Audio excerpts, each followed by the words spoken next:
దేవుని మహిమ కలుగును గాక. దేవుడి మహాకృపను బట్టి దేవుడికి అనేకమైన వందనాలు చెల్లిస్తూ ఈ దినాన మనము దేవుని చిత్తాన్ని ఏ విధంగా నెరవేర్చాలి అనే విషయాలు నేర్చుకుందాము. దేవుని ఆరాధిద్దాము, దేవుని మహిమ పంచుకుందాము.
Nah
దేవునికి మహిమ కలుగుగాక.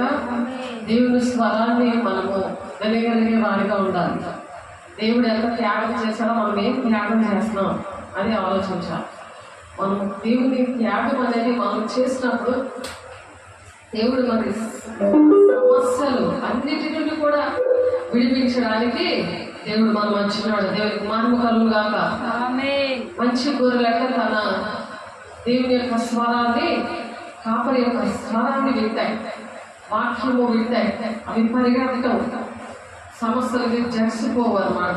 దేవుని స్వరము మనం విన్నప్పుడు తల్లి చేత నెరవేర్చి దేవుని రాజ్యాన్ని వెళ్ళడానికి దేవుడు మనకి సహాయం చేయగాక. యోహాను సువార్త 10:1 గొర్రెల దొడ్డిలో ద్వారంలో ప్రవేశము వేరొక మార్గమున ఎక్కువాడు దొంగయు దోచుకునేవాడనే ఉన్నాడు. అడ్డదారులు వెళ్ళకూడదు. ఒక క్రమం అనేది ఉన్నది. గొర్రెల దొడ్డి ద్వారము, గొర్రెలు అంటే దేవుని పిల్లలుగా మనము మేకల్లాగా అహంకారంగా మాట్లాడడం, అహంకారంగా అక్రమంగా అక్రమంగా దోచుకోవడము, అక్రమైన మార్గంలో పరిగెట్టడము చేయకూడదు.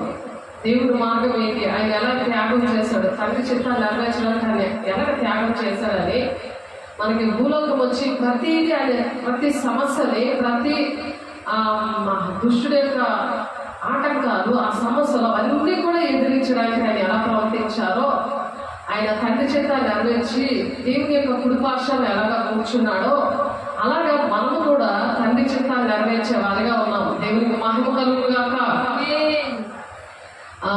మరి దేవునికి స్తోత్ర గీతము మనము మన అలాంటి వారి నోటులో ఆయన స్తోత్ర గీతాలు పెడతారు, లేకపోతే ఏడ్చుకోవాలి ఉంటారు సమస్యలు బట్టి దొంగదారులు తొక్కడానికి, అంటే క్రమము లేకుండా, దేవుని సన్నిధిలో ఉండడానికి ఇష్టం లేకుండా, నేను సన్నిధిలో ఉంటానని పాట పాడతారు, దాని క్రియల ద్వారా చేయరు. ఎందుకంటే ఆ కార్యాలు ఇప్పుడు కీర్తన 40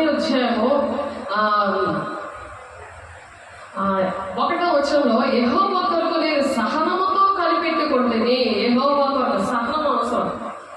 నువ్వు గాబరపడి ఆ గొర్రెలు దొరికి ద్వారా వదిలేసి వేరొక మార్గంలో అంటే దొంగయు దోచుకొని వాడే ఉంటాడంట. వేరొక మార్గంలో ఎక్కువాడు దొంగయు దోచుకొని వాడనే ఉండును. మనం వేరొక మార్గాన్ని వెళ్ళకూడదు. దేవుడు ఒక మార్గం పెట్టాడు. అదే మార్గం యెహోవా కొరకు సహనంతో కనిపెట్టుకుంటుని ఆయన నాకు చెవియొగ్గి నా మన ఆలకించను. నీ సమస్యలకి చెవియొగ్గా ఆలకించిన దేవుడు నీకు పక్కన పెట్టేసి నువ్వు వేరొక మార్గం దొంగ మార్గంలో పారిపోదామంటే వాడిని దొంగ కింద దేవుడు లెక్కేస్తాడు. అందుకే 50 కీర్తన లాస్ట్ వచనంలో దొంగలతో నువ్వు ఏకీవించావు అని చెప్తున్నారు. దొంగలకి మనం ఏకీవించకూడదు, నువ్వు వాళ్ళకి భయపడకూడదు. దేవుని స్వరం నేను వింటాను అని దేవుని దగ్గర కూర్చున్నప్పుడు ఆ సమస్యల నుండి దేవుడు విడిపించే దేవుడు, గొప్ప దేవుడు మన మధ్యలో ఉన్నాడు. దేవుడికి మహిమ కలుగునుగాక. యెహోవా కొరకు ఎలా కనబట్టాలి? సహనముతో మనం కనిపెట్టుకోవాలి. సాతాను ఏం చేస్తాడు? దొడ్డిదారులుగా వస్తాడు, వాడికి ఏకీవించకూడదు, వాడికి అక్రమంగా ప్రవర్తిస్తాడు, వాడికి క్రమం ఉండదు, వాడికి టైమింగ్ ఉండదు, ఏటుండదు, నిన్ను ఏర్పడి చేస్తున్నాడు. వాడికి భయపడుతున్నావు, వాడికి భయపడి దేవుడిని ఎదిరించుకొని పారిపోకూడదు. అది దొంగ కింద లెక్క వస్తుంది. అందుకని యోహాను 10:1 గొర్రెల దొడ్డిలో ద్వారంలో ప్రవేశింప వేరొక మార్గమును ఎక్కువాడు దేవుని యొక్క ద్వారం వదిలేసి వేరొక మార్గం పరిగెట్టడానికి అలాగే వెళ్ళినవాడట. దొంగయు దోచుకుని వాడనే ఉన్నాడు. ద్వారంలో ప్రవేశించేవాడు గొర్రెలు కాపరి. ద్వారాన్ని దర్జాగా వస్తాడు అన్నమాట. టైమింగ్స్ దేవుడితో గడిపి అప్పుడు ఏదైనా సరే దేవుడితో ఆ స్వరము విని దాని ప్రకారం నడిచిన వాళ్ళకే దేవుడి రాజ్యం ఉంటుంది. దేవుడు పిల్లలని దేవుడు అలా దీవిస్తా ఉంటాడు. ద్వారమును ప్రవేశించేవాడు గొర్రెలు కాపరి. అతనికి ద్వారపాలకుడు తలుపు తీయదు, దేవుడు వస్తున్నాడంటే ద్వారపాలకులు అక్కడ దేవదూతలు ఉన్నారు. అదే ఆ ద్వారపాలకులు తలుపు తెరిచారు. గొర్రెలు అతని స్వరము వినరు. అతని స్వరం ఎవరు వింటారు? కాపరి యొక్క స్వరము, దేవుని యొక్క స్వరము ఎవరైతే మనుషులు వింటారో గొర్రెలు అతని స్వరము వింటారు. దేవుని పిల్లలు అహంకారము, ధనాపేక్షతో ఉండి అహంకారంగా ఉన్న వాళ్ళు వినాలి. వాళ్ళ ఇష్టమే, వాళ్ళకి సాతాను ఏంటంటే పరిగెట్టిస్తూ ఉంటాడు. దేవుడి మాట వినకుండా సాతాను మాట, దొంగల మాట వినేలాగా ఆ స్వరము వాళ్ళు ఆ మాట వింటూ ఉంటారు. ఆ మాట వినకుండా దేవుడు ఇక్కడ ఏమంటున్నారు? అతనికి ద్వారపాలకుడు తలుపు తీయును, గొర్రెలు అతని స్వరము వినను. అతడు తన సొంత గొర్రెలను పేరు పెట్టి పిలిచి వాటిని వెలుపలికి నడిపిస్తాడు అన్నమాట. దేవుని రాజ్యానికి ఆ స్వరాన్ని, ఆ దేవుని యొక్క పిలుపు, దేవుని యొక్క మాటలు వినడానికి వాళ్ళకి పేరు పెట్టి పిలిచి వాటిని దేవుని రాజ్యానికి ఆ విధంగా నడిపిస్తాడట. మరి అతడు తన సొంత గొర్రెలను అన్నిటినీ వెలుపలికి నడిపించినప్పుడల్లా వాటికి ముందుగా నడుచును. దేవుని యొక్క మనకి ఎప్పుడు కూడా ముందుగా దేవుడు నడవాలి. నువ్వు నడిచేస్తే నీ స్వబుద్ధి మీద ఆధారపడకుండా పూర్ణ ప్రవర్తన అంతటి అది యెహోవా అధికారం పొందో, అప్పుడు నీ మార్గాలు దేవుడు సరళం చేస్తాడు. సామెతలు 3:5-6 ఆయన అధికారాన్ని మనం ఊరుకున్నప్పుడు ఆయన వెనక నడుస్తాం. అందుకని ఆయన కంటే ముందు పరిగెట్టేమో, ఆయన వదిలేసిన పరిగెట్టేయకూడదు. మరి అతను తన సొంత గొర్రెలన్నింటినీ వెలుపలికి నడిపించినప్పుడల్లా వాటిని ముందుగా నడిచిలో గొర్రెలు అతను స్వరం ఎదుగును కనుక అతను వెంబడించింది. ఆ స్వరం వింటే గొర్రెలు వెంబడిస్తాయి. మేకలు ఏం చేస్తే అహంకారంగా మెడ చాచి నడుస్తూ ఉంటాయి. ప్రతిదీ వింటాయి, ప్రతి ఒక్కరి మాట వింటూ ఉంటాయి అన్నమాట. కిందపడి వారి మాటలు వింటాయి. వాళ్ళు ఏం చెప్తే వాళ్ళకు లోపడిపోతారు. మేకలు సాధారణకు సంబంధించిన వాళ్ళు, గొర్రె పిల్లలు దేవుడికి సంబంధించిన వాళ్ళు ఓన్లీ దేవుడి మాట వింటారు, దేవుడి ప్రకారం నడిచేవాళ్ళు. అది సరి చేసుకోవాలి. దేవుని బిడ్డలారా, మీరు దేవుని బిడ్డలుగా ఉన్న సాధారణ మీకు గలిబిలు పెడుతున్నప్పుడు వాక్య స్వరూపైన దేవుడు మీ మధ్యకి వచ్చి మాట్లాడుతున్నప్పుడు అవి సరి చేసుకోవాలి. అప్పుడు దేవుడు ఆ మార్గాలను సరళం చేస్తాడు. మీకు ఏ చిక్కులు ఉన్నాయో, ఏ బంధకాలు ఉన్నాయో అవన్నీ సరళం చేయడానికి మనం నోటితో పలికేయడం కాదు, అర్థంగా మనము అలా నడవపోయినా వాళ్ళు దీవించడం కాదు. నువ్వు పిలవపైన వచ్చావు అని చెప్పి దేవుడు అంటున్నాడు. అటువంటి ప్రవక్తలు వాళ్ళ చెప్పకూడదు, వాళ్ళకి అర్హత లేకపోతే నువ్వు వాళ్ళు దీవించేయకూడదు అంటున్నాడు. మత్తయి సువార్తలో కూడా వెళ్ళి వాళ్ళ ఇంటికి వెళ్ళి దీవించండి, వాళ్ళకి శుభం కలుగును కాక అనండి. ఎప్పుడైతే వాళ్ళకి అర్హత ఉంటుందో వాళ్ళ దగ్గరికి వెళ్తే, లేకపోతే అది ఆ ఆశీర్వాదాలు మీ దగ్గరికే వస్తాయని చెప్పి అక్కడ మత్తయి సువార్త 10వ ఉంటుంది. అలాగే ఇక్కడ తనకు స్తోత్ర గీతము మన దేవుడు నా నోట ఉంచాను, అనేకులు దాన్ని చూసి భయభక్తులు కలిగి యెహోవా యందు నమ్మిక ఉంచెదరు. అది వింటున్నప్పుడు దాని మీద భయభక్తులు కలిగి వాళ్ళు ఏంటంటే యెహోవా యందు నమ్మిక ఉంచుతారు. మనుషులతో కాదు. మనుషులు నమ్మిక ఉంచి మనుషులేమి చేస్తారని వాళ్ళకి భయపడరు. యెహోవా దగ్గర మనం నమ్మకంగా ఉంటేనే మనకు మేలు జరుగుతాయి.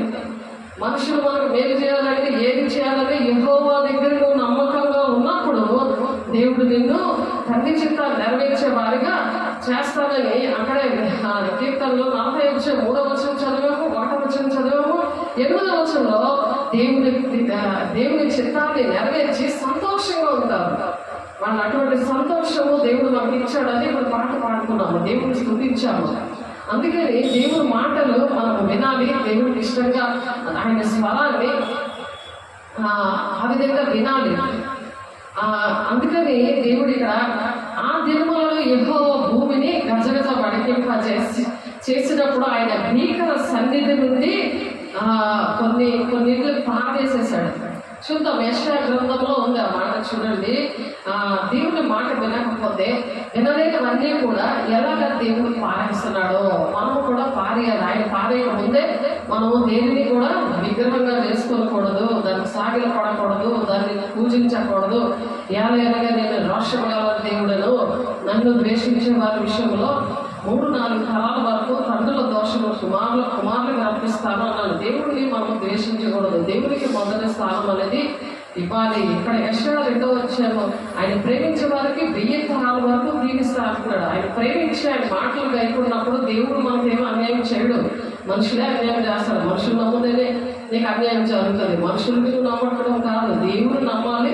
అటువంటి మనుషులు ఎదిరించేటట్టుగా అట్లా ఉన్న దుష్టుడు నిన్ను అలాగా నిన్న దేవుడికి దూరం చేస్తున్నప్పుడు, నీకు అక్రమంగా నడిపిస్తున్నప్పుడు, క్రమం లేకుండా నిన్ను బాధ పెడుతున్నప్పుడు వాడి పని దేవుడే చెప్తాడు. వాటికి నువ్వు అవసరం వచ్చేటట్టే చేస్తాడు.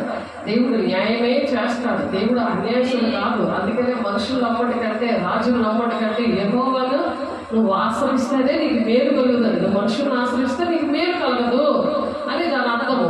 యెషయా 2వ అధ్యాయము 22వ వచనంలో సరిగ్గా చక్కగా గమనించండి. తన నాసికా రంధ్రములలో ప్రాణము కలిగిన నరుని లక్ష్య పెట్టడము. ఏం చెప్తున్నారు? నరులని నన్ను లక్ష్య పెట్టద్దు. వాళ్ళు ఏ విషయంలో ఎన్నిక చేయవచ్చును అని క్వశ్చన్ మాట్లాడతారు. ఏ విషయంలో ఆయన్ని, ఏ విషయంలో వాళ్ళని ఎన్నిక చేయవచ్చును అని క్వశ్చన్ మార్క్. కాబట్టి వాళ్ళని ఎన్నిక చేయకూడదు. దేవుని కోసం, దేవుడినే మనము ఎన్నిక చేయాలన్నమాట. దేవుని మాటే మనము వినాలి. నిర్గమకాండంలో 25:40 వచనంలో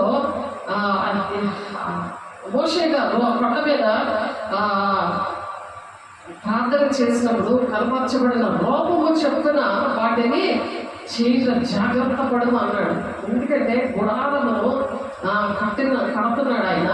ప్రత్యక్షపు గుడారాన్ని కట్టడానికి ఆ పరికరాలు, ఆ గుడారం యొక్క పొడవు, వెడల్పు ఇవన్నీ కూడా ఆయనకి అన్నీ కూడా ఇచ్చినప్పుడు పరిశుద్ధ స్థలము, అతి పరిశుద్ధ స్థలము, మరి దిద్దుబాటు చేసుకోవడానికి గంగాళము, మరి బలి అర్పించడానికి ఇవన్నీ కూడా నిర్ణయించినప్పుడు అక్కడ ప్రతి పరిస్థితుల్లో కూడా దేవుడు జాగ్రత్త, అన్ని కూడా జాగ్రత్త పడు. మరి దాని మీద కొండ మీద నీకు నేను చూపించాను కదా ప్రత్యక్ష గుడారము, దేవుడు యొక్క నివాస స్థలాన్ని, నేను నివాస స్థలంలో ఉంటాను, నీ స్వరం వింటాను అని అంటుంటే మన గుడారము, దేహం అనే దేవుని యొక్క ఈ ఆలయం అనే గుడారాన్ని మనం కరెక్ట్గా పెట్టుకోవాలి. కరెక్ట్గా పెట్టుకోవాలంటే దేవుని స్వరాన్ని వినాలి, దేవుని యొక్క సన్నిధిని అనుభవించాలి. ఆదివారం నుంచి ఇప్పుడు సోమవారం, మంగళవారం, బుధవారం అందుకే పెట్టడమైంది. మధ్యలో గ్యాప్ వచ్చింది కదా. తర్వాత లక్ష్మీవారం సెలవు, మళ్ళీ శుక్రవారము, తర్వాత శనివారం సెలవు. అలాగే దేవునితో కంటిన్యూటీ ఎందుకు ఉంచారంటే దేవుని యొక్క వాక్యము, దేవుని యొక్క సన్నిధి ద్వారా దేవుని యొక్క స్వరము వినాలి. మనం స్వరం వింటే దేవుని యొక్క తండ్రి చిత్తం ఏంటో నీకు అర్థమవుతుంది. దాని ప్రకారం నడుస్తావు. నువ్వు మనుషుల చిత్తం ప్రకారం నువ్వు పరిగెడుతున్నావు అనుకో, దేవుడు ప్రతీది విసిరేస్తానంటున్నాడు. ప్రతీది కూడా నీ దగ్గర తీసేస్తానంటున్నాడు. చూడండి, ప్రవక్త ఇర్మియా 15వ అధ్యాయము 19వ వచనం చూడండి. ఇర్మియా గారు చేస్తున్నారు. ఇర్మియా గారితో ఆనాడు మాట్లాడిన దేవుడు ఈ దినాన మనతో కూడా మాట్లాడుతున్నాడు. హెబ్రీయులకు రాసిన పత్రం 1వ వచనంలో ఉంటుంది ఆ మాట. పితరులతో మన పితరులతో మాట్లాడిన దేవుడు ఈ దినాల్లో మనతో కూడా మాట్లాడుతున్నాడు. ఈరోజు ఇర్మియా గారి ద్వారా ఇప్పుడు మాట్లాడుతున్నారు. వినండి. వారు నీతో యుద్ధం చేతులు. ఇర్మియా చూడండి, ఇర్మియా 15వ అధ్యాయము మీరు రాసుకోండి. ఆ వాక్యం పట్టుకొని మీరు పశ్చాత్తాపడి దేవుని దగ్గర అడిగినప్పుడు దేవుడు కంపల్సరీగా మాట్లాడతాడు, జవాబులు ఇస్తాడు. ఇష్టం వచ్చాడు సమృద్ధి మీద ఆధారపడి ఇష్టం వచ్చిన ప్రార్థన చేయకూడదు. కాబట్టి యెహోవా ఎలాగ సెలవిచ్చాను, నీవు నా తట్టు తిరిగినే కదా, ఎవరో తట్టు తిరిగి అవకాశంలో నేర్చుకొని శరీర సంబంధంగా, భూలోక సంబంధంగా కాదు, సరి చేసుకున్నట్టు ప్రార్థన చేయాలి. దేవుడికి ఇష్టమైన ప్రార్థన చేయాలి వాక్యం పట్టుకొని. కాబట్టి యెహోవా ఎలాగ సెలవిచ్చున్నాడు, నీవు నా తట్టు తిరిగినే కదా, నీవు నా సన్నిధిని నిలిచినట్లు నేను నిన్ను తిరిగి రప్పిస్తాను. నేను తిరిగి రప్పిస్తాడట, నిన్ను తిరిగి రప్పిస్తాడట, నేను బాగు చేయడానికి తిరిగి నేను దేవుని సన్నిధికి రప్పిస్తాడట. దేవుని సన్నిధిని అనుభవించేలాగా నేను ఆశీర్వదిస్తాడంటాడు. దేవునికి మహిమ కలుగుగాక. నేను నిన్ను తిరిగి రప్పించును. ఏవి నీచములో, ఏవి ఘనములో నీవు గుర్తుపట్టిన ఎడలా, ఏ నీచమైన పట్టుకొని నువ్వు ఎలాడుతున్నావో దేవుడు పక్కన పెట్టేసి, దేవుని విసర్జించి, దేవుని కోసం కాకుండా తన కోసము మనుషుల వైపు తిరిగి, మనుషులకు భయపడిపోయి దేవుడినేమో ఎదిరిస్తూ నువ్వు తిరుగుబాటు చేస్తూ దేనికోసం వెళ్ళిపోతున్నావో ఆ నీచమైనవన్నీ కూడా ఏవి ఘనమైనవో, ఏవి నీచమైనవో నువ్వు గుర్తుపట్టిదేడలా. గుర్తుపట్టాలి. నేను దేవుని సన్నిధిని విడిచిపెట్టి దేవుడు మాట్లాడుతుంటే నేను ఇష్టపడట్లేదు, నేను మనుషుల వైపు చూస్తున్నాను, నా సమస్యల వైపు చూస్తున్నాను, నా బాధల వైపు చూస్తున్నాను, భూ సంబంధమైన వాటి కోసం నేను మనసు పెడుతున్నాను, తాత్కాలికమైన వాటి మీద నేను మనసు పెడుతున్నాను, శాశ్వతమైన దేవుని రాజ్యము తండ్రి చిత్తం నీ పట్ల ఏంటుంది అని మాట్లాడడం దేవుడు ఇష్టపడుతుంటే నీ చిత్తం నాకు అవసరం లేదు, నా ఇష్టం వచ్చి నేను నడుస్తాను అంటుంది మేక. మెడచాచి నడుస్తుంది. దాన్ని మేకలు గొర్రెలు అందుకే వేరు చేశాడు. ఆ మేకలు ఎక్కడికి వెళ్తాయి? అందుకే సాతాను ఎలాగా తప్పించేస్తాడు కదా, నరకానికి వెళ్ళిపోతుంది. ఆ మేక అహంకారం వస్తుంది, దానికి తిరిగిపోటు స్వభావం వస్తుంది. వెంటనే దాన్ని చెదగొట్టాలి. యేసునామములో దేవుడికి లోబడింది, దుష్టుని ఎదిరించాడు, మీ అందరిని పారిపోతాడు అన్నాడు. ఆయన అలాగే మనం దుష్టుడు ముట్టకుండా మనం అనుక్షణము భద్రం చేసుకోవాలి. ఎందుకంటే లోకంలో ఉన్నాం కాబట్టి మన పరలోక సంబంధాలుగా మనం ఉండి దుష్టుని అనుక్షణము వెళ్ళగొడుతూ ఉండాలి. వాక్యం ద్వారా, దేవుని ద్వారా, సత్య వాక్యంలో మనం అలా నడవాలి. సత్య వాక్యాలు బట్టి మనకి సహనము, ఓర్పు, సాత్వికము, మరి దేవుని యొక్క అనుగ్రహము, దేవుని రూపాన్ని చూడడానికి, దేవుని స్వరం వినడానికి దేవుడు మనకి అటువంటి భాగ్యాన్ని ఇచ్చాడు. దేవునికి మహిమ కలుగును గాక. ఏమి నీచములో ఏమి ఘనములో నీవు గుర్తుపెట్టుకేయడలా? గుర్తుపడుతున్నావా లేదా? వాక్యం వింటున్నావా లేదా? దేవుని స్వరం కదా అది. మనుషుల స్వరమా, దేవుని స్వరమా? అది 17:16 దేవుడు నాతో మాట్లాడి ఆ మాటలు నాకు ఇచ్చారు. నీ నోట నా మాటలు ఇస్తాను. ఇప్పుడు పాట విషయంలో అయితే నీ నోటిలో ఆ పాట పెట్టాను అంటున్నాడు. ఇక్కడ అది కీర్తన 43 తనకు స్తోత్ర గీతము మన దేవుడు నా నోట నుంచాను. అనేకం దాన్ని చూచి భయభక్తులు కలిగి చూస్తున్నారు కదా దేవుణ్ణి. మనుషులు చూస్తున్నారా, దేవుడు చూస్తున్నారా? మనుషులు చూస్తే ఏ ప్రయోజనం లేదు. మన దేవుని నా నోట ఉంచాను, నా నోట ఉంచాడు ఆ పాటని. అనేకులు దాన్ని చూచి భయభక్తులు కలిగి యెహోవా యందు నమ్మకించగలరు. భయము భక్తి రావాలి పాట చూస్తే, మనుషులు చూస్తే రాదు. దేవుడు మాట్లాడుతారు. దేవుడు పాట ద్వారా, వాక్యం ద్వారా నాతో మాట్లాడుతున్నారు. ఆయన స్వరం నేను వింటాను అని దేవుని ఆత్మను పొందుతున్న వారికి దేవుని స్వరం వినపడుతుంది. నా గొర్రెలు నా స్వరం వింటాయి అని పేరు పెడితే నేను పిలుస్తున్నప్పుడు ఆయన దొంగదారుల్లో వెళ్ళరు. దొంగదారులే వెళ్తే దొంగడు నిన్ను దేవుడి రాజ్యం నడిపించడు. అనేకమైన దొంగదారుల్లో తిరుగుతున్నారు. దేవుని విడిచిపెట్టి, దేవుని సన్నిధి విడిచిపెట్టి, దేవుని సేవకులు విడిచిపెట్టి, దేవుని తండ్రి చిత్తాన్ని విడిచిపెట్టి వారి కోసము నిన్ను మళ్ళీ నేను కాబట్టి యెహోవా ఎలాగ సెలవిస్తున్నాడు, నీవు నా తట్టు తిరిగినేలా నువ్వు తిరుగుతావా లేదా? ఎవరు తట్టు తిరిగావు ఇంతకాలము? పోన్లే, నీవు నా పట్టు ఇప్పటికైనా తిరిగినేవాడు నీవు నా సన్నిధిని నిలిచినట్లు మళ్ళీ నేను నా సన్నిధిలో నిలబడేలాగా నేను నిన్ను తిరిగి రప్పిస్తాను. అటువంటి ఆ తిరుగుళ్ళన్నీ తిరిగావు కదా, అక్కడ నుండి నేను మళ్ళీ రప్పిస్తాను.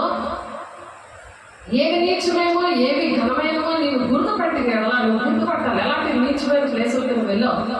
ఎక్కడైనా దేవుడు ఉన్నాడులే అని చెప్పి నువ్వు అబద్ధ బోధకుల దగ్గర ఎంతకాలం నువ్వు బతికావు, ఎంత మాట విన్నా వినకుండా నువ్వు పక్కన పెట్టావు.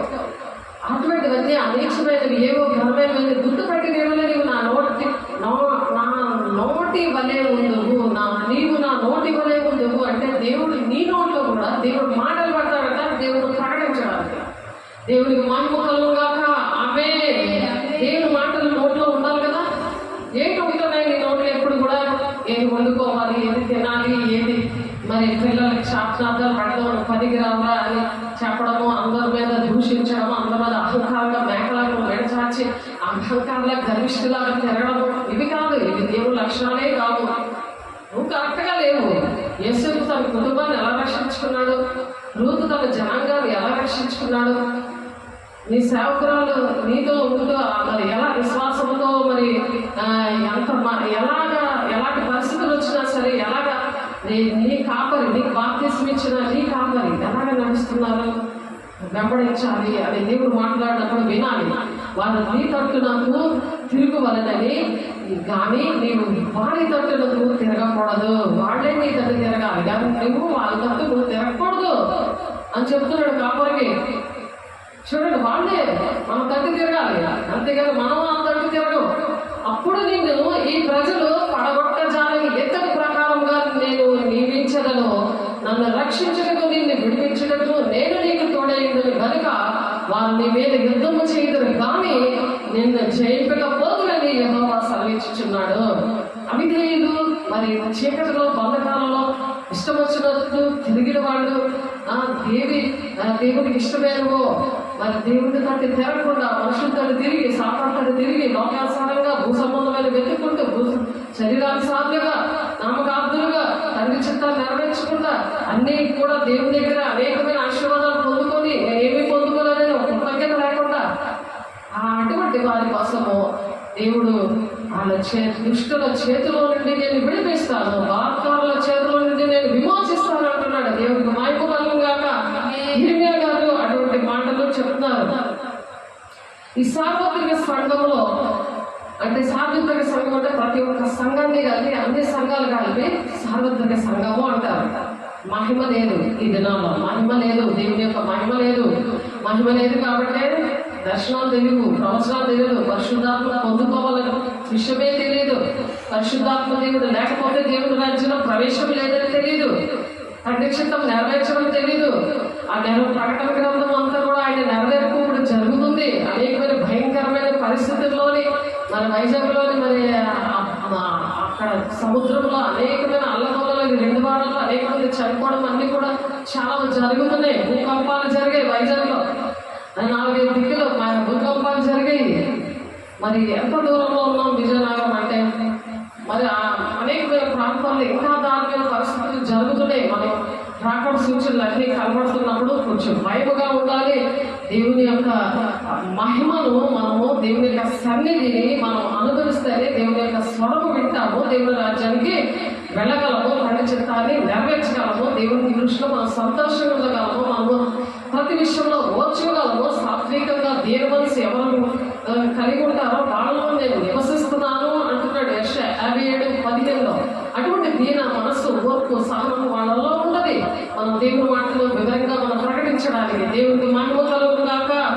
యోవేలు గ్రంథంలో 2:28 అందుకనే దేవుడు ఈ అంచె దినాల్లో అందరి మీద నేను ఆత్మను కుమ్మరిస్తాను, అందరి మీద, మతము కులము భేదము లేకుండా ఆత్మను కుమ్మరిస్తాను.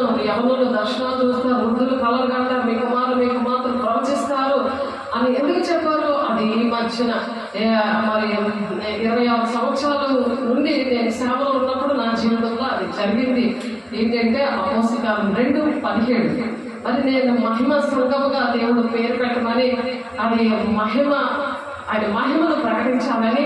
గ్లోరీ అంటే ఆయన మహిమ, గోస్పల్ అంటే ప్రకటించడం, గోస్పల్ అంటే దేవుని యొక్క శుభవార్తని ప్రకటించే సన్నిధి. మరి చర్చ్ ఆర్గనైజేషన్ అని దేవుడు అది ఏర్పాటు చేశాడు. దేవుడు ఆ కృప దేవుడు ఇచ్చినందుకు దేవునికి అనేకమైన కోట్లాది వందనాలు చెల్లిస్తున్నాను. మరి ఫిలిప్ గారికి 4 కుమార్తెలు, వాళ్ళు అలాగే ప్రవచించారు. అలాగే నా కుమార్తెలు కూడా, నా ఆత్మీయులు కూడా అలాగే ప్రవచించారు, దర్శనాలు చూశారు. బాప్తిసం తీసుకున్న వెంటనే అపోస్తలకార్యం 21:9 ఉంది. మనం వాక్యం చదవడమే కాదు, వాక్య ప్రకారం మనము నడవాలి. అలాగే నడుస్తూ ఉన్నప్పుడు దేవుడు మనతో నడుస్తాడు. మనకి ఇష్టంగా, మన దేవుడికి ఇష్టంగా మనం ఆ విధంగా తండ్రి చిత్తాన్ని నెరవేర్చగలము. మన ద్వారా దేవుడు చేస్తాడు, ఆయన మన తోడు ఉంటాడు. అలా తోడుండాలని దేవుడు ఆశపడుతున్నాడు. దానికి నమూనా ఏంటంటే 2:18-19 ప్రవచనాలు. పుట్టివారిని చూపునివ్వడము, పుట్టివారిని బాగు చేయడము, ఇవన్నీ కూడా వృద్ధులను లేపడము, ఈ వాగ్దానాలు దేవుడికి ఇచ్చారు. అందుకని ప్రోగ్రాము ఆ ఏరియా అంతా అటువంటి ఏరియాలో దేవుడు చేయడానికి ఇష్టపడుతున్నాడు. అటువంటి ఏర్పాట్లు చేయడానికి మరి ప్రార్థనలు చేస్తున్నాము. వాగ్దానాలు అనేవి అవి నెరవేరడానికి మనం ఆయనకి ఇష్టంగా నడవాలి, అవి అప్పుడు నెరవేరుతాయి. అపోస్తలులు 1:1 క్రీస్తు పరిచయంలో అన్ని సమయాల్లో కూడా వినడానికి, స్వస్థపరచడానికి ఆయన నా జీవమై ఉన్నాడు అంటున్నాడు పౌలు గారు. అపోస్తలుడైన పౌలు గారు ఆయన మన జీవమై ఉన్నారు, ఆయనే మన జీవితము. ఆ జీవం అయితే ఆ ప్రాణం అంతా ఆయనే ప్రాణప్రియుడిగా ఎదుర్కొంటాడంటే ఆయన జీవమై ఉంది. మనం ఇలా బ్రతికున్నామంటే, మనం ఇలా సేఫ్గా ఉన్నామంటే మరి అటువంటి వాగ్దానాలతో, అలాంటి విశ్వాసంతో, ఒక నిరీక్షణతో మనము తండ్రి చిత్తాన్ని నెరవేర్చడానికి మనం ఇష్టపడదాం. దేవునికి మహిమ కలుగును గాక. దేవుని ప్రజలు మన దగ్గరకు వచ్చినప్పుడు యేసు నామములో క్రీస్తును పోలి పరిచయం నా దగ్గరకు వచ్చింది, ఆ పరిచయం నా దగ్గరకు వచ్చింది అని చెప్పి మనం ఆమేనని చెప్పాలి. అందరూ కూడా ఆమేనని చెప్పాలన్నమాట. అటువంటి పరిచయం ఇచ్చినప్పుడు దేవుడు మన దగ్గరకు వచ్చారు, మనకు నేర్పిస్తున్నారు, తండ్రి చిత్తం మన పట్ల నెరవేరుతుంది అని చెప్పి దేవుని రాజ్యాన్ని కట్టడానికి సహకారులుగా ఉన్నప్పుడు జీవరంగంలో వారి పేర్లు ఉంటాయి. 14:3 ఉంటది. అప్పుడు యోర్దాను నుండి ఆయన ఆ పరమునకు వెళ్ళేంత వరకు కూడా పరిశుద్ధాత్మ ద్వారా ప్రతిదీ కూడా ఇటువంటి మాటలు ఆడుతూనే ఆయన భూలోకానికి వచ్చి మన పరిచర్య చేశాడు. మరి అటువంటి పరిచర్య మనం చేయాలి. తండ్రిని క్రీస్తు కలిగిన సంపూర్ణత కలవాల మొదవరకు అన్ని విషయాలు మనం ఎదగడం అంటే అదే. అపోస్తలులు 1:2 ఆ విధంగా పరిశుద్ధాత్మ దేవుడు యేసేని నడిపించిన దేవుడు. పరిశుద్ధాత్మ దేవుడితో మనం మాట్లాడుతూ ఉండాలి. దేవా పరిశుద్ధాత్ముడా నన్ను క్షమించు, నేను నీ మాట వినలేదు, నా ఇష్టం వచ్చి నడిచాను, ఇక్కడ నుండి తీర్మానం చేసుకుంటున్నాను, నేను నీకు ఇష్టంగా నేను నడుస్తాను, నువ్వేది చెప్తే అది చేస్తాను అని చెప్పి పరిశుద్ధాత్మ దేవుడిని మనము దుఃఖపెట్టకూడదు. ఆయన మాటకి లోబడాలి. 1 కొరింథీ 4:16 క్రీస్తు యేసునందు సువార్త ద్వారా నేను మిమ్మల్ని కంటిని కనుక, పౌలు గారు చెప్తున్నారు, ఎవరైతే బాప్తిసాలు ఇచ్చారో నేను కూడా ఆ విధంగా కన్నాను కనుక మీరు నన్ను పోలే నడవండి. విశ్వాసము దేవుడు సేవకులకు ఇచ్చిన ఆ విశ్వాసాన్ని మీరు అది గుర్తు పెట్టుకొని ఆ విశ్వాసం ద్వారా ఎలా నడుస్తున్నారో అలాంటి విశ్వాసం కలిగి మీరు జీవించాలి. వాటితో సహవాసం చేయాలి. మరి వాక్యం వింటున్నారు దాని సహవాసం లేదు. అది ఆలోచించండి. దేవుడు బిడ్డలారా, క్రీస్తు యేసునందు సువార్త ద్వారా నేను మిమ్మల్ని కన్నాను. నా ఆత్మీయ పిల్లల విషయంలో దేవుడు మాట్లాడుతున్నారు. 1 కొరింథీ 4:16 కంటిని కనుక మీరు నన్ను పోలే నడుచుకున్న వారే ఉండవలని మిమ్మల్ని బతిమాలు కోరుచున్నాను. చూడండి, 1 కొరింథీ రాసిన పత్రిక 4:16 ఉంది. దేవుని పిల్లలారా మీరు రాసుకోండి. తండ్రి చిత్తం అది మీ పట్ల చాలాసార్లు చెప్పడమైంది. సమస్యల నుండి విడుదల రావాలంటే, తండ్రి చిత్తాన్ని నెరవేర్చాలంటే, దేవుని రాజ్యం వెళ్ళాలంటే తాత్కాలికమైన సమస్యల కోసం చూడకుండా దేవా అది తండ్రి చిత్తాన్ని నేను నెరవేరుస్తాను అని ఒక తీర్మానం చేసుకొని పరిశుద్ధాత్మ దేవుడితో మాట్లాడుకోండి. క్రీస్తు యేసునందు సువార్త ద్వారా నేను మిమ్మల్ని కంటిని కనుక మీరు నన్ను పోలి నడుచుకున్న వారే ఉండవాలని మిమ్మల్ని బతిమాలు కోరుచున్నాను. ఎందుకంటే మీరు దేవుని రాజ్యం రావాలని నాకు ఇష్టమే, దేవునికి ఇష్టమే.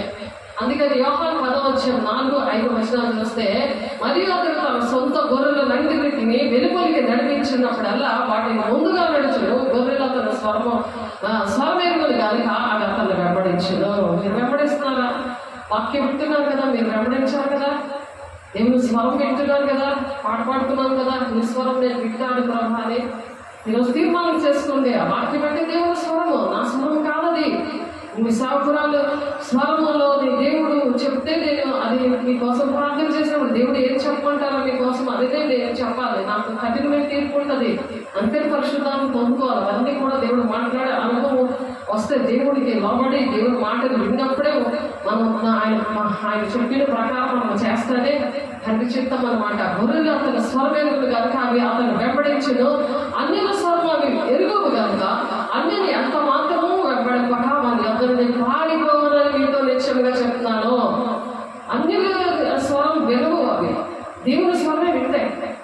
అన్యుల స్వరం ఉంటే పారిపోతాయి. అందుకని అన్యుల స్వరం దగ్గర పిలిచాడని పరిగెట్టి పారిపోవడం కాదు. అప్పుడు అన్యుల స్వరం అవి ఎరుగవు కనుక అన్యుని ఎంత మాత్రమో వెంబడింపక వారి యొద్దరికి పారిపోవనని మీతో నిశ్చయంగా చెప్పుచున్నానని వారితో అనెను. వింటున్నాం అదే దేవుని దగ్గర చెక్ చేసుకోవాలి, దేవుని దగ్గర తీర్మానం చేసుకోవాలి. అలాగే 1 పేతురు 5:3 మీకు అప్పగింపబడిన వారిపైన ప్రభువులై ఉండగా మందకు మాదిరిగా ఉండండి. ప్రభులుగా ఉండకుండా మీకు మందకు మాదిరిగా, మందకి ఎలా నడిపించాలో, గొర్రెలు ఎలాగ దేవుడి పిల్లలు ఎలా నడిపించాలో అలా దేవుడు నడిపిస్తున్నాడు. మీరు దేవుడు మనం మాదిరిగా ఉండాలి. మనం ఎవరినైనా నడిపిస్తున్నామంటే మనం చేసి చెప్పాలి, మనం చేయకుండా చెప్పకూడదు. అదేంటంటే చేసి చెప్పేది ఏంటంటే దేవుడు మనసు.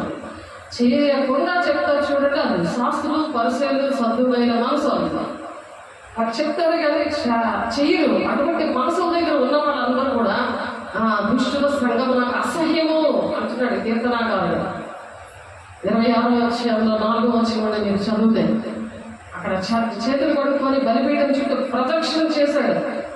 ఆమె అన్ని కూడా అసహించుకున్నాడు. ఆ సంఘాన్ని విడిచిపెట్టాడు. దుష్టుల సంఘం ఏంటంటే శాస్త్రుల పరిశీలన అలాంటి చనిపోయిన వాళ్ళు ఆ ఆత్మలు దూరుతే వాళ్ళు అవే బోధిస్తుంటారు కానీ అవి తండ్రి చిత్తం నెరవేర్చేవాళ్ళు. అంటే దేవుడు భూలోకాలకు వచ్చి ఆ మహిమకాలే చేసేవారు. అసలు మహిమ అంటేనే తెలియదు.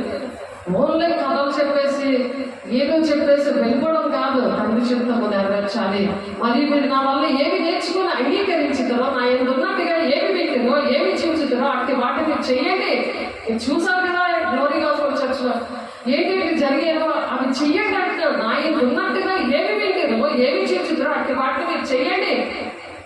ఈ రోజు తీర్మానం చేసుకుని పరిశుద్ధాత్మ దేవా, మేము చెయ్యకుండా నీ మీద తిరుగుబాటు చేశాము, నీ మహిమ లేకుండా మేము ఆ కల్పనా కథల వైపు తిరిగాము, అవి ఏ ఆత్మలో పరీక్షించుకోకుండా మేము వెళ్ళాము. మమ్మల్ని క్షమించండి పరిశుద్ధాత్మ దేవ అని క్షమించమని అడగండి. సేవకులు అడగండి, పరిశుద్ధాత్మ దేవుని అడగండి.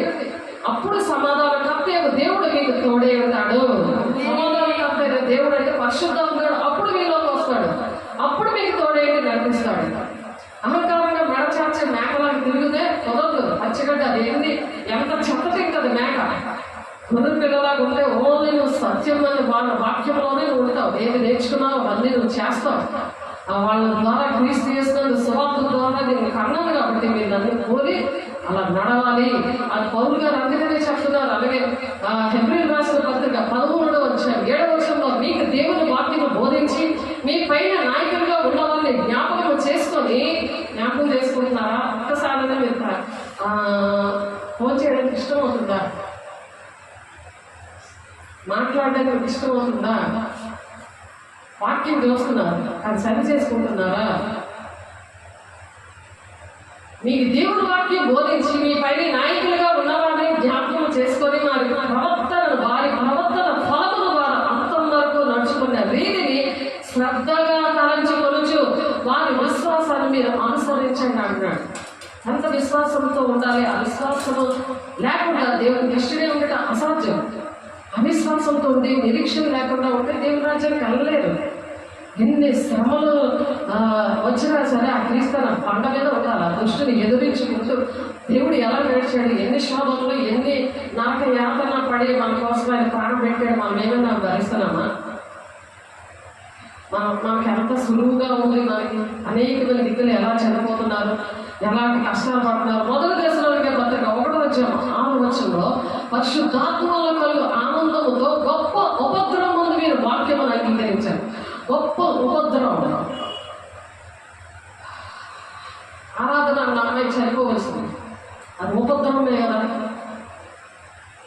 ఎన్నో కుటుంబాలు ఒక్కొక్కరి కోసం చెప్పాలంటే ఎన్ని ఉన్నాయో ఆయన చేసిన ఉపకారంలో లెక్కకు తల వెంటనే కూడా విస్తారం ఉన్నాయి వివరించి చెప్పడానికి. అది అన్నీ చేశాడు మన జీవితాల్లో. మొదటి దశలోనే పత్రిక 1వ అధ్యాయం 6వ వచనం పరిశుద్ధాత్మ వల్ల కలుగు ఆనందంతో గొప్ప ఉపద్రవం మంది మీరు వాక్యమును అంగీకరించి మమ్మల్ని ప్రభువును పోలి నడుచుకున్న వారైతే దర్శనాలు చూశారు, ప్రవచనాలు చూశారు, దేవుని కార్యాలు చూశారు. ఏది మనుషులేది మాటల్లో లేవు. మరి ఆ కార్యాలు కంటిన్యూ చేయాలి కదా. మీరు ఎక్కడున్నా సరే అదే తండ్రి చిత్తము నెరవేర్చాలి, నేను నేర్చుకోవాలి. వాక్యం చూడటము కాదు, వాక్యం ప్రకారం నడవాలి అని చెప్తున్నారు. నేను క్రీస్తుని పోలి నడుస్తున్నాను, నడుచుచున్న ప్రకారం మీరును నన్ను పోలి నడుచుకోవాలి. అది ఛాలెంజ్గా నిలబడ్డాడు పౌలు గారు. మొదటి కొరింథీ 11వ అధ్యాయం 1వ వచనంలో మరి మనం నడవాలి కదా. నడిపిస్తున్నారు కదా మీ కాపరి. రోజు మీ ఇంట్లోకి వస్తున్నాడు దేవుడు, వాక్య స్వరూపైన దేవుడు. ఆ చాలా చక్కగా చూస్తున్నారు. సహోదరులారా మీరు నన్ను పోలి నడుచుకోండి, మేము మీకు మాదిరిన ప్రకారము నడుచుకున్న వారిని గురిపెట్టి చూడండి. గురిపెట్టి పరిగెట్టమన్నాడు పౌలు గారు. అలా గురిపెట్టి చూడండి అనే ఫిలిప్పీలు రాసిన పత్రిక 3వ అధ్యాయము 17వ వచనంలో ఆ మాట చూడండి, మీరు రాసుకోండి. అలా గురిపెట్టి నడుస్తానయ్యా అని తీర్మానం చేసుకోండి. దేవుడు కన్నీరు తీర్మానం చేసుకొని అలా నడుస్తామయ్యా అని చెప్పండి. మీరు మమ్మల్ని పోలి నడుచుకోవడం వల్లని మిమ్మల్ని మేము మాదిరిగా కనపరచుకొని ఇలాగ చేస్తాం. కానీ మాకు అధికారం లేదని చెయ్యలేదు, అధికారం లేదని కాదు, కానీ మమ్మల్ని పోలి మీరు నడాలని మేము క్రియలన్నీ మీ ఎదురుగా చెల్లించి చూపించి మీకు అటువంటి ఆశీర్వాదాలన్నీ దేవుడు కలిగించాడు. ఉంటేనే చేయలేదు దేవుడు. సేవకులు ఉంటేనే చెప్పలేదు, సేవకులు చెప్పారు, దేవుడు చేశాడు. సహకార్యం ఉండే అద్భుత కార్యాలు చేశాడు మీ జీవితాల్లో, మన జీవితాల్లో చేశాడు, సంఘంలో చేశాడు. మార్కు 16:20లో ఉంటుంది ఆ మాట. వాక్యమును ప్రకటించినప్పుడు దేవుడే సహకార్యం ఉండి అక్కడ అద్భుత కార్యం చేశాడు. అవి మన మర్చిపోకుండా దేవుణ్ణి వెంబడించమని చెప్తున్నారు.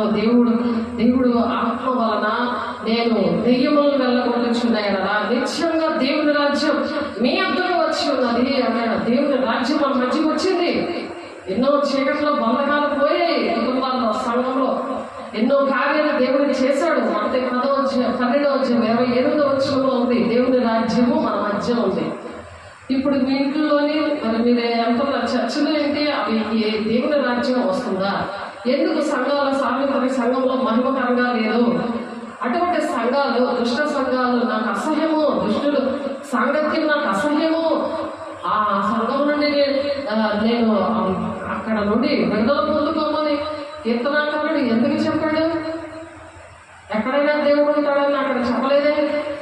ఎందుకు దుష్టుల సంఘం అని చెప్పాడు? అక్కడ పనికిమాలిన వారితో నేను సాంగత్యము చేయను, వేషధారులతో పొందు చేయను, దుష్టుల సంఘము నాకు అసహ్యము, భక్తిహీనులతో సాంగత్యము చేయను, నిర్దోషాన్ని నా చేతులు కడుగుకుందని యెహోవాని బలిపీఠం చుట్టూ ప్రదక్షిణ చేసేదను, అక్కడ కృతాస్తుతులు చెల్లించుదును, నీ ఆశ్చర్యకాలంలో వివరిస్తానంటే నువ్వేం చేస్తున్నావు?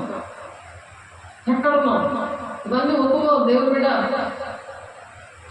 ఇక్కడ 26 వచ్చాము, 4 వచ్చాము, చదవండి. పైన కూడా చదవండి. యెహోవా నీ నివాస మందిరమును, నీ తేజోమహిమ నిలిచే స్థలమును నేను ప్రేమిస్తున్నాను.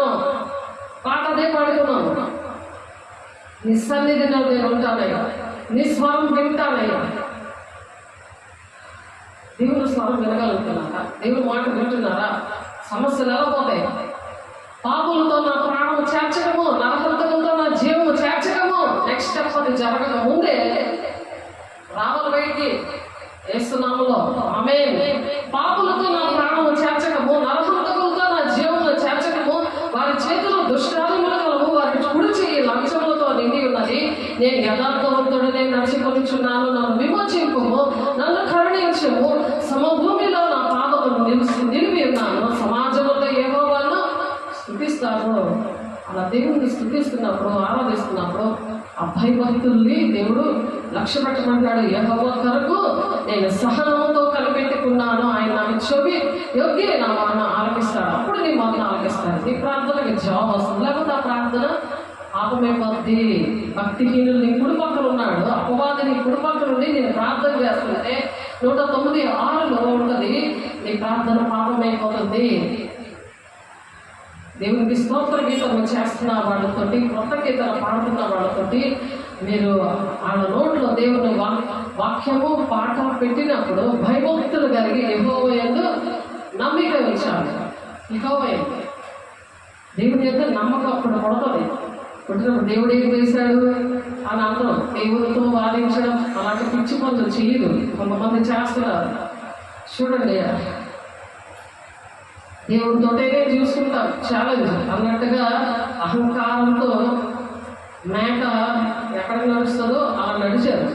అటువంటి వారితో దేవుడు మాట్లాడుతున్నారు. చూడండి, ప్రసంగి 5వ అధ్యాయము, ప్రసంగి 5వ అధ్యాయం రాసుకోండి. వాక్యం పట్టుకొని ప్రార్థన చేయండి, కన్నీటి ప్రార్థన చేయండి. దేవునాత్మ మిమ్మల్ని నింపుడు కాక. యోహాను 16:8 నేను వచ్చి పాపమును గురించి, నీతిని గురించి ఒప్పింప చేస్తాను అంటున్నాడు. అటువంటి ఆత్మ దేవుడు మీ మీద కుమ్మరించుడు కాక. ప్రసంగి 5వ అధ్యాయము 6-7 వచనాల్లో చూడండి. దానికన్నా ముందు రోమపత్రిక 9:20 చూద్దాం. రోమపత్రిక 9వ అధ్యాయము 20వ వచనం. రోమపత్రిక 9వ అధ్యాయం 20వ వచనంలో, అవును కానీ ఓ మనుషుడా, దేవునికి ఎదురు చెప్పటకు నీవెవడవు? దేవుడు విడిచిపెట్టి వెళ్తారు, దేవుడు వాక్యం విడిచిపెట్టి వెళ్తారు. ఎదురు చెప్పడం అన్నమాట అది. దేవుడు ఆయన మహిమోత్తరం పెట్టి వదిలిపెట్టి వచ్చాడు ఆయన మన కోసం. నువ్వేది వదిలిపెట్టడానికి అలాగా బాధపడిపోతున్నావు? ఏది శాశ్వతం? దేవుని ప్రేమను ఏ విధంగా ప్రేమిస్తున్నావు? దేవుని మీద నీకు నమ్మకం లేదు, ఆలోచించావా? అవును కానీ వారు మనుషుల దేవునికి ఎదురు చెప్పుడు నీవెవడవు? నన్ను ఎందుకు ఇలాగ చేసిందని రూపింపబడినది రూపించిన వారితో చెప్పినా నన్ను ఎందుకు ఇలా చేసావు అని అడుగుతున్నా. నాకెందుకు ఈ బాధలను అడుగుతున్నాను, ఏంటి నా పరిస్థితి అని. ఒక ముద్దలో ఒకటి ఘనహీనతలకు చేయటకు మంటి మీద కుమ్మరవానికి అధికారం లేదా? ఒక వజ్ర ఒక బంగారు పాత్రగా ఒకరు చేస్తాడు, ఒకరు మట్టి పాత్రగా చేస్తాడు, ఆయన ఇష్టం అది. నువ్వు అడగడానికి అంటున్నాడు దేవుడు. నన్ను ఎందుకు ఇలా చేసావు? నా పరిస్థితి ఏంటి? నా సమస్యలు ఏంటి? నేనే తెలుసుకుంటాను. నా అహంకారంగా మాట్లాడి ధనాపేక్షలో గర్విష్ఠుల్లాగా బ్రతికిన వారి విషయంలో దేవుడు మాట్లాడుతున్నాడు.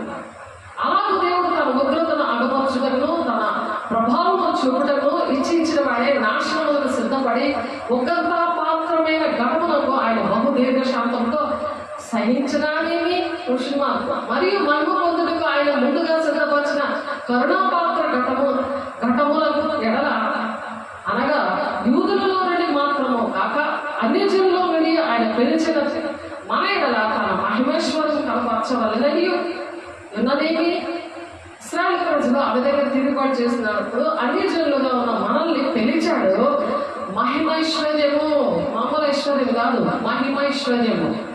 మహిమ సింహాసనం కూర్చోబెడతాడు, మహిమ వస్త్రాలతో కనురెప్ప పాటులోనే ఎత్తబడే గుంపులో పెడతాడు.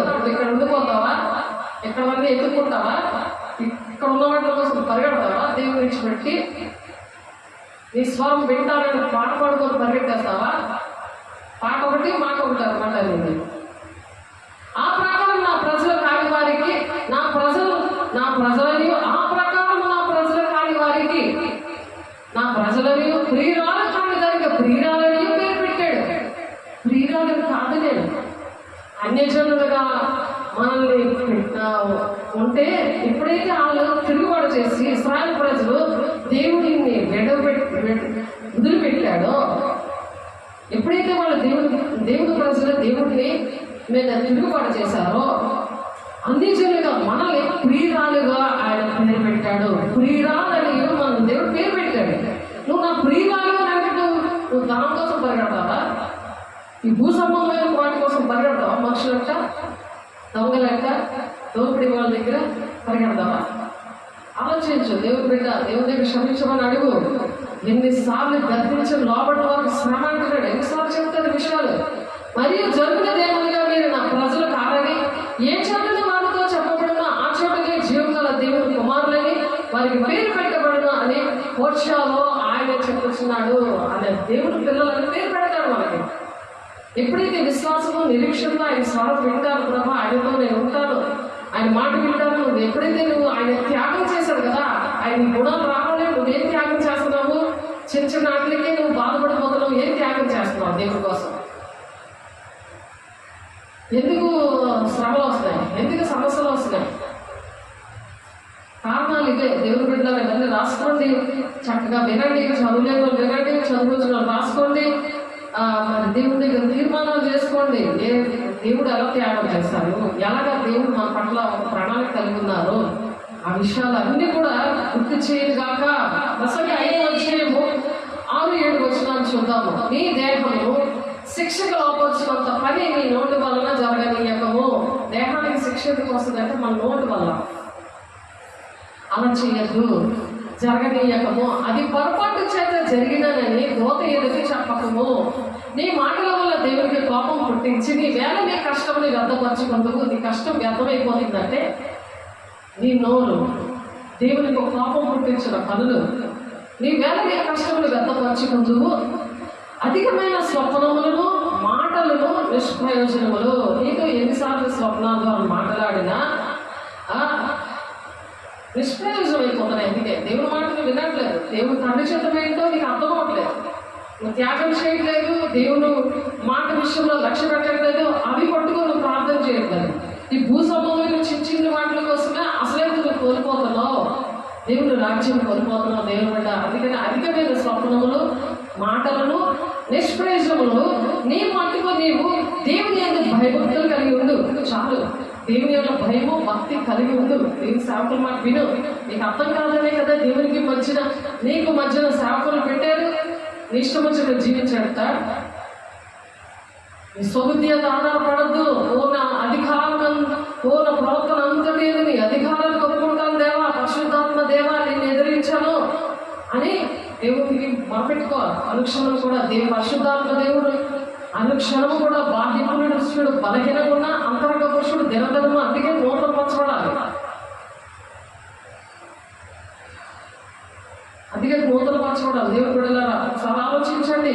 దేవుడు మనతో సూటిగా మాట్లాడుతున్నారు కాబట్టి దేవుడి మాటలు వినాలి. ఇంకొక మాటలు చెప్పుకొని యోగ గ్రంథంలో 20వ అధ్యాయము 6వ వచనంలో దేవుడు మాటలు చూడండి. యోగు ప్రవక్త ద్వారా మాట్లాడుతున్నారు. దేవుడు ఇర్మియా గారి ద్వారా మాట్లాడారు, మరి దావీదు గారి ద్వారా మాట్లాడారు. అలాగే మన తరములో మనం చనిపోయినా సరే మనం కూడా మాట్లాడాలి. దేవుడికి మహిమ కలుగుగాక. చనిపోదు, ఎందుకంటే రాకడ సమీపంగా ఉంది కాబట్టి మనము చనిపోకుండానే ఉంటాం. ఈ తరంలోనే దేవుడి రాకడ వస్తుంది.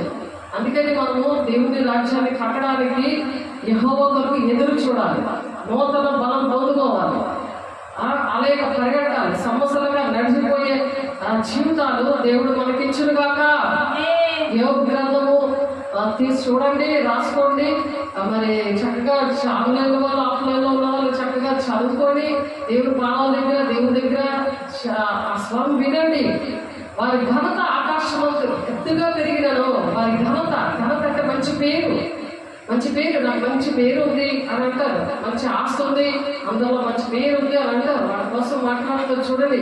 వారి ఘనత ఆకాశంలో ఎత్తుగా పెరిగినను. మేఘంలో ఎత్తుగా తల ఎత్తుగా ఉన్నా సరే తల ఎత్తుగా నడుస్తారు. మెడ చాచుగా నడుస్తారు. కొమ్ములు ఇలాగే పెట్టుకొని మేఘ అలాగే నడుస్తారు అనమాట. తల ఎత్తుగా మేఘంలో ఎత్తుగా తల ఎత్తుకోనను తమ మలము నశించే రీతిగా. మలము అంటే ఇది నెంబర్ 2. తమ మలము అసహించే రీతిగా వారు ఎన్నటికీ ఉండకుండా నశించదరు. వారు ఎన్నటికీ ఉండరు. అది ఎలాగైతే నశించిపోతుందో పురుగులు పట్టి మట్టిలో కలిసిపోతుంది. సేమ్ అలాగైపోతారట. వారి గొప్పలు వారు చెప్పుకోవడానికి దేవుడు పుట్టించలేదు మనల్ని. మన గొప్పలు పుట్టించుకోవడానికి, మన గొప్పలు చాటింపు చేసుకోవడానికి, మన గొప్పల కోసం మన రాజ్యాలు కట్టుకోవడానికి కాదు. దేవుని రాజ్యాన్ని కట్టడానికి, ఆయన మహిమను ప్రకటన చేయడానికి మనం పుట్టించాడు భూలోకంలో. ఆయన మహిమను వివరిస్తున్నావా? ఆయనకి మహిమకరమైన సాక్ష్యం పాటు చేసుకున్నావా? సరే ఆలోచించుకో. దేవుడు బిడ్డ తమ మలము నశించు రీతిగా వారెన్నటికీ ఉండకుండా నశించుదురు. వాళ్ళు చూసిన వారు ఏమేదని అడుగుతారండి. వాళ్ళు చూసిన వాళ్ళు ఏరి ఇక్కడ ఉండేవారు కదా, వాళ్ళు ఏరి ఇంతకాలం ఇక్కడ ఉండేవారు కదా ఏరి అని అడుగుతారంట. వాళ్ళు చూసిన వారు మొన్నటి వరకు ఇక్కడే ఉండేవారు కదా ఏరి అని అడుగుతారంట. నిన్ను అడుగుతున్నారా అందరూ? సంఘంలో లేవు, నిన్ను కూడా అలాగే అడుగుతున్నారు. కళ ఎగసిపోతున్నట్లు వారు గతించి కనబడకపోదురు. కళలు ఎగిరిపోతే కళ్ళని మర్చిపోయావు కదా.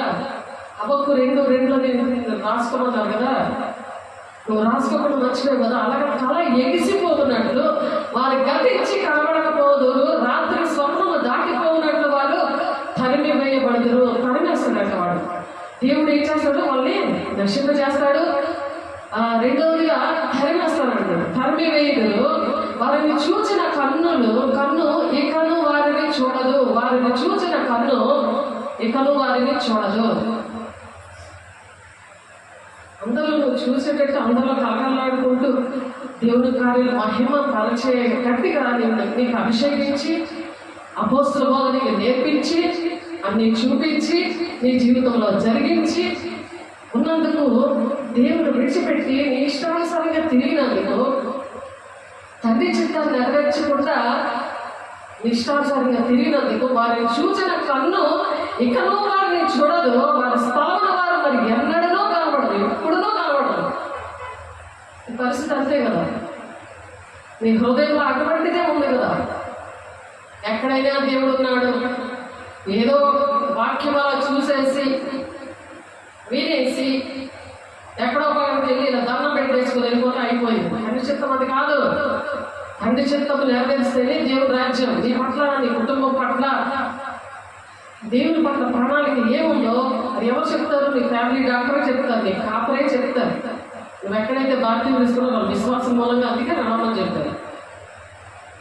అందుకు కూడా నీకు మంచిది కాదని అందుకే చెప్తాను. అక్కడే ఫిబ్రవరి రాసిన పత్రిక 3వ అధ్యాయం 7వ వచనంలో ఆ మాట ఉంది. 17వ వచనంలో ఇంకో మాట, రెండోసారి చెప్పిన మాట ఉంది. వాళ్ళ మాట వినండి. విశ్వాసుల లిస్టులోకి వెళ్ళాలని, అటువంటి విశ్వాసన నిరీక్షణ దేవుడు మనకు అనుగ్రహించడు గాక. వారిని చూచిన కానీ ఇకను వారిని చూడదు, వారి శ్రమను వారు మరి ఎన్నడూ కనబడరు. వారి సంతతి వారు సంతతి అంటే ఎవరు? రాబోయే తరము పిల్లలు. వారి సంతతి వారు దరిద్రుల దయను వెలుగుతారు. దరిద్రుల దయను వెలుగుతారట. దరిద్రుల దయను వెలుగుతారు. వారి చేతులు వారి ఆస్తుని తిరిగి అప్పగించును. వారి ఎముకలలో యవన బలము నిండి ఉండును కానీ అది వారితో కూడా మట్టిలో పండుకొనను. పనికిరాదు అన్నమాట. అది యవనం ఏంటి, అది బలం ఏంటి, దేనికి పనికిరాదు. చెడుతనము వారి నోటికి తీయగా ఉండేను. వారి నోటి చాలా తీయకూడదు చెడుతనము. వారు నాలుగో కింద దాన్ని దాచబట్టేది, దాన్ని పోనీయక భద్రము చేసుకుని నోట దాన్ని ఉంచుకునేది. అయినా వారి కడుపులో వారి ఆహారము పులిసిపోవును. అది వారి లోపల నాగుపాముల విషయం అయిపోతుందట. నువ్వు ఆహారం పెడుతున్నావు కదా, చాలా ఖరీదైన ఆహారం తెచ్చి రేషన్ అంతా మొత్తం ఇదంతా నింపుకొని పెడితే మన పరిస్థితి, యవనస్తుల పరిస్థితి, సంతతి పరిస్థితి ఎప్పుడైతే దేవుని మాటకి వినలేదో వారి ధనమును మింగివేసేది కానీ ఇప్పుడు దాన్ని మరలా కక్కివేయుదురు. వారి కొడుకులో నుండి దేవుడు దాన్ని కక్కించును. వారి కట్లపాముల విషమును పీల్చుదురు. నాగుపాము నాలుక వారిని చంపును. ఏరులే పారుచున్న తేనెను వెన్నపూసను చూచి వారు సంతోషింపరు. దాని కొరకు వారు ప్రయాసపడి సంపాదించి ఉండిరో, దేని కొరకు వారు ప్రయాసపడి సంపాదించి ఉండిరో దాన్ని వారు అనుభవింపక మరలా అప్పగించరు. వారు సంపాదించిన ఆస్తి కొద్ది వారికి సంతోషం ఉండదు. అందుకే ధనవంతులు దేవుని రాజ్యం వెళ్ళరు. ఒంటి శుద్ధభద్రంలో దొరుకుతుంది కానీ ధనము కోసం ప్రతి ఒక్క మనిషి కూడా పరిగెడతా ఉంటారు. జాగ్రత్త. దేవుని మాట వినడానికి, దేవుని సన్నిధి అనుభవించడానికి, దేవుని స్వరము వినడానికి ఇష్టపడండి. తండ్రి చిత్తం నా పట్ల ఏంటంటే ప్రభావం అడుగు, నేను చేస్తానయ్యా, ఏ ఆటంకాలు ఉన్నాయా, ప్రతి క్షమ అడుగు. ఈ క్షమ దేవుడు అసలు ఎక్కడుంటాం. ఇప్పుడు ఆయన తండ్రి చిత్తాన్ని నెరవేరుస్తానయ్యా భాషలో మాట్లాడుతూ ఉంటుంటే నీతో దేవుడు మాట్లాడతాడు, మర్మాలు మాట్లాడతాడు, నీకు ఆరోగ్యం ఇస్తాడు, నీకు ఐశ్వర్యం ఇస్తాడు. తండ్రి చిత్త అందుకే మొదటి నీతిని రాజ్యాన్ని వెతకండి అన్నాడు. ఆయన ఎందుకు అన్నాడు? మొదట అని ఎందుకు చెప్పారు అక్కడ? 36వ అధ్యాయంలో 33వ వచనంలో మొదట ఆయన నీతిని రాజ్యాన్ని వెతకండి. అప్పుడు మీకు తెలుసు, దేవుడు తెలుసు, అది నాకు తెలుసు, మీకు ఏది కావాలంటున్నాడు. ఆయన వల్ల మనుషుల వల్ల దేవుడి వల్ల మనకి ఎవరిస్తారు? సాతాను పరిగెట్టిస్తుంటాడు. అటువంటి మాటలు చెప్పి ఎవరి స్వరం వింటున్నావు? దేవుడి స్వరం వింటావా, సాతాను స్వరం వింటావా? వారి బీదలను ముంచి విడిచిపెట్టిన వారు బలత్కారము చేత ఒక ఇంటిని ఆక్రమించుకున్నాను, దాన్ని కట్టి పూర్తి చేయొచ్చు. ఆక్రమించుకుంటారు, వాళ్ళు సగమే డబ్బులు ఇస్తుంటారు. సగం పనులు ఎందుని వారు ఎడతెక్క ఆశించిన వారు తమ ఇష్ట వస్తువులో ఒక దాని చేతనైనను తమను తాము రక్షించుకునజాలు. అలా అంత ఇష్టపడే సరే తమను తాము వాళ్ళు రక్షించుకోలేరు. ఎందుకంటే ఇది లోకము, అటు దేవుడు, ఇది మనుషులు, అటు దేవుడు. అలా ఉండకూడదు. దేవుడు బిడ్డ వారిని మింగివేయనిది ఒకటియో లేదు కనుక వారి క్షేమ స్థితి నిలవదు. క్షేమ అనేది ఎప్పటికీ ఉండదు, విశ్రాంతి అనేది ఎప్పుడు ఉండదు. అందుకే ఆదివారం గురుకులంలో సమస్త భారం మోయించిన వాళ్ళ నాయకుడు అండి, మీకు నేను విశ్రాంతి కలిసి చేస్తాను కదా, నా భారము తేలికైనది. అది ఎందుకు మనం మాట్లాడుకున్నామో వారికి సంపాద్యం పూర్తిగా కలిగిన సమయంలో వారికి ఇబ్బంది పడదు. దురవస్థ నుండి వారందరూ చెయ్యి వారి మీద వచ్చును.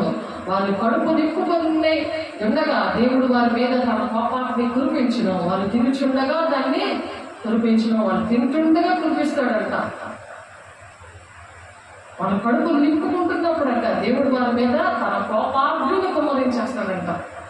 ఎవరు ఇష్టం వచ్చినట్టు వాళ్ళు నడకూడదు. ఆయన ఎవరి సబుద్ధి మీద వాళ్ళు నడకూడదు. దేవుని బిడ్డ దేవునికి ఇష్టంగా మనం బ్రతకాలి. ఆయన చిత్తం మనం నెరవేర్చాలి. మనకి ఇది దేవుని వల్ల దుష్టులైన నరులకు ప్రార్థించు భాగము ఇంకా ఉన్నది, బోర్డు ఉన్నది, మీరు చదువుకోండి. యోబు 20వ అధ్యాయం. ఇది దేవుని వల్ల దుష్టులైన నరులకు ప్రార్థించు భాగము, దేవుని వలన వారికి నియమించబడిన స్వాస్థ్యము ఇదే. ఇలాంటి ఉగ్రత, ఇటువంటి బాధ అనేది దేవుని వల్ల మనం పొందుకోకుండా దేవుని మాట విన్నప్పుడు మన స్వాస్థ్యము దేవుని రాజ్యంలో ఉంది, జీవ కిరీటము. అంతవరకు సహించబడే రక్షణ పొందుకుంటాడు. మనం సహించుకోవాలి, ఓర్చుకోవాలి. ఆ త్యాగము, ఆ సహనము అది దేని వల్ల కలుగుతుంది? సత్యవాక్యం వల్ల కలుగుతుంది. సత్యవాక్యము దుష్టులైన వాళ్ళకి ఏడు ప్రాప్తిస్తుంది, దేవుని వల్ల వారికి దేవుని వల్ల ఏడు కలుగుతుంది. దేవుని వల్ల వారికి నియమింపబడిన స్వాస్థ్యము ఇదే అంటున్నాడు. ఇందాక చదివేవాడిని, ఇదే వారికి స్వాస్థ్యం. మనకెందుకు అలాంటివి? దేవుని మీద తిరుగుదాము, దేవుని మాట విందాము, దేవునికి ఇష్టముగా మనం ఉందాము, తండ్రి చిత్తాన్ని నెరవేర్దాము, మరి ప్రార్థన చేసుకుందాము. ఇంకా అనేక విషయాలు ఉన్నాయి. కానీ మరి శుక్రవారం నాడు దేవుడు ఏం మాట్లాడతారో ప్రార్థన చేయండి, దేవుని సాక్ష్యాలు పొందుకోండి, దేవుని దగ్గర తీర్మానాలు చేసుకోండి, తండ్రి చిత్తం నెరవేర్చండి. దేవునికి మహిమ కలుగుగాక. ప్రార్థన చేద్దాము. పరిశుద్ధుడా, ప్రేమ గల దేవా, అయ్యా నీకు వందనాలు, స్తోత్రాలు నాయన. ఇదిగో పాములను, తేళ్లను త్రొక్కటకు నీకు అధికారం ఇస్తున్నాను అంటున్నావు ప్రభా. అయ్యా అటువంటి అధికారం మాకు దయచేయండి ప్రభా. దుష్టుల ఆటంకాలన్నీ మా బిడ్డలకు చెడగొట్టుకోవడానికి సహాయం తెచ్చండి, నీకు లాగడానికి సహాయం తెచ్చండి. దేవుడైన యెహోవా నీతో చెప్పినట్లు నిన్ను ఆశీర్వదించును కనుక నీవు అనేక జనములకు అప్పిచ్చను కానీ అప్పు చెయ్యమంటున్నావు నాయన. అనేక జనములను నువ్వు ఏలుతామంటున్నావు నాయన. దేశకాండ 15 మమ్మల్ని దీవించండి, ఆశీర్వదిస్తున్నావు దేవా. నీ మాట వింటాం, నీకు లోపడతాం. పరిశుద్ధాత్మ దేవా, నీకు నేను దుఃఖపెట్టమయ్యా, క్షమించండి. మనుషుల సహాయము వ్యర్థము అంటున్నావు నాయన. యెషయా 61:7 మనుషుల సహాయము వ్యర్థము, శత్రువులను జయించడానికి మాకు సహాయము చేయము దేవా. నీకు వందనాలు. మహిమగల దేవా, వేయబడినది తప్ప మరి పునాది ఎవరిలో వేయనేరని అంటున్నావు నాయన. అయ్యా నువ్వు వేసిన అపోస్తలుల బోధన పునాది అయ్యా నా తండ్రి మీరు వేసావు ప్రభా. వేరొకరు వేయకుండా మీరు సహాయం చేశారే, నీకు వందనాలు. అనుశక్తుగా మరి అటువంటి పునాది నుండి నాయన అయా విడిపించండి. అటువంటి బంధకాలని బిడ్డలను విడిపించండి, సంఘాలను విడిపించండి, ఆత్మ బిడ్డలను విడిపించండి. అనేక మంది సార్వత్రిక సంఘంలో తప్పిపోతున్నారు ప్రభా. మహిమలేని సంఘంగా తయారవుతుంది ప్రభా. నాయన అయ్యా క్షమించండి, కనికరించండి. నీ పనుల భారము యెహోవా మీద ఉంచుము, అప్పుడు నీ ఉద్దేశము సఫలమగును అంటున్నావు నాయన. మా ఉద్దేశాలన్నీ సముద్ర 16:3 ప్రకారం సఫలము చేస్తున్నావయ్యా, నీకు స్తోత్రాలు నాయన. నమ్మకమైన వారికి మెండుగా దీవెనలు కలుగుతాయని చెప్తున్నావు నాయన. నేను మేము నమ్మకంగా ఉంటాము. సామెత 28:10 ప్రకారము మేము నాయన నేను మేము నమ్మకంగా ఉంటాము నాయన. నీకు వందనాలు, వందనాలు, వందనాలయ్యా. నీతిమంతులు ఇచ్చి ఫలము, జీవవృక్షము, జ్ఞానము గలవారు ఇతరులను రక్షిస్తారంటున్నావు ప్రభా.